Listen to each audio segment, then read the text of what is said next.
From the SNC World Headquarters in New York, I'm Bianco, and here are the stories we're following at this hour. Elections officials, poll workers, and voters in western North Carolina have been adapting in the aftermath of Hurricane Helene's destruction. The storm destroyed roads, bridges, and homes, and left communities without power and water.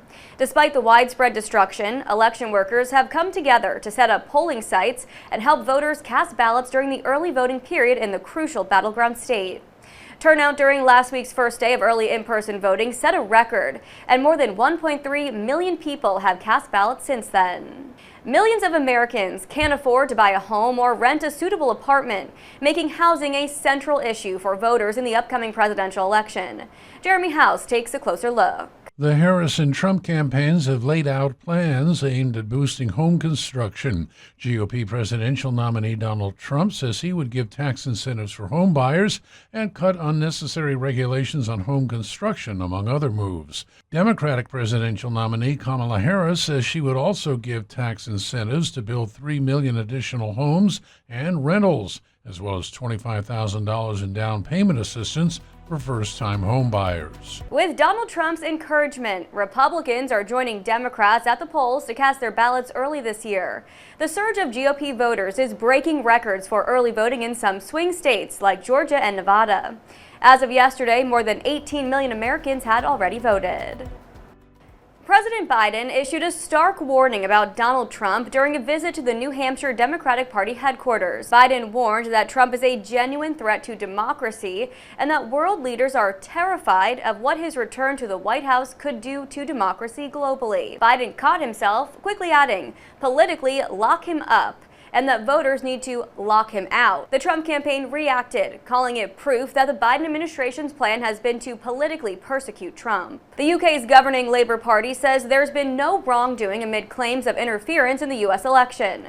Donald Trump's campaign has filed a complaint over a social media post by a Labour official calling for volunteers to head to the US to campaign for Democrats.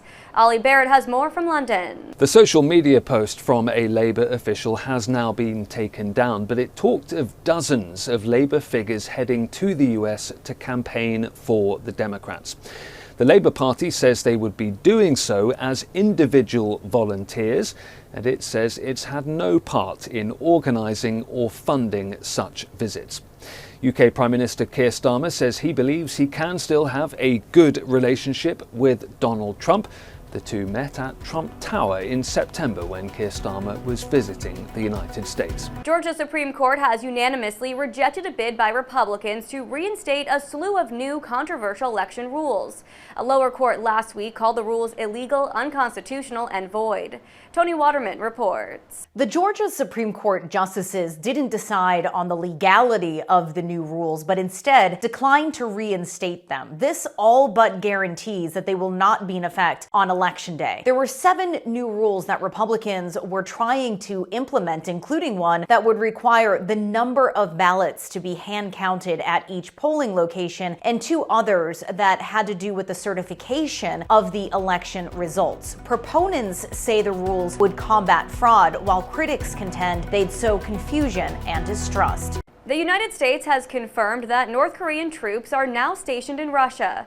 Defense Secretary Lloyd Austin told reporters in Rome there is evidence of soldiers in the region. Ukraine's military intelligence had previously said troops were expected to arrive in Russia to join Moscow's fight against Ukraine. Sally Patterson has the latest. There may now be evidence of North Korean troops inside Russia, but what exactly they're doing in the region hasn't been confirmed. Defense Secretary Lloyd Austin says it would be a serious issue if North Korea's intention is to participate in this war on Russia's behalf. There's growing international concern over what could be a dramatic new step in Russia's invasion of Ukraine. Now, South Korean officials said on Wednesday that North Korea had sent 3,000 troops to Russia out of a promised 10,000 to be deployed by December. In New York, Sally Patterson, Salem News Channel. The German ambassador to Russia has been summoned in Moscow after Berlin announced the opening of a new NATO naval base. Trent Murray reports. This new Baltic Sea naval headquarters was opened in the northern city of Rostock on Monday, with the Defence Secretary saying it will help NATO bolster its presence on the Baltic Sea in the face of Russian aggression. But Moscow has described the move as a blatant breach of an agreement which was signed around the time of the fall of the Berlin Wall, an agreement not to militarise the territory of what was then the former communist East Germany. And while the German ambassador was given a diplomatic dressing down in Moscow, authorities here have rejected the criticism, saying Russia's invasion of Ukraine has compelled NATO allies in Europe to increase their presence in the region as part of their defensive posture. In New York, I'm Bianco, Salem News Channel.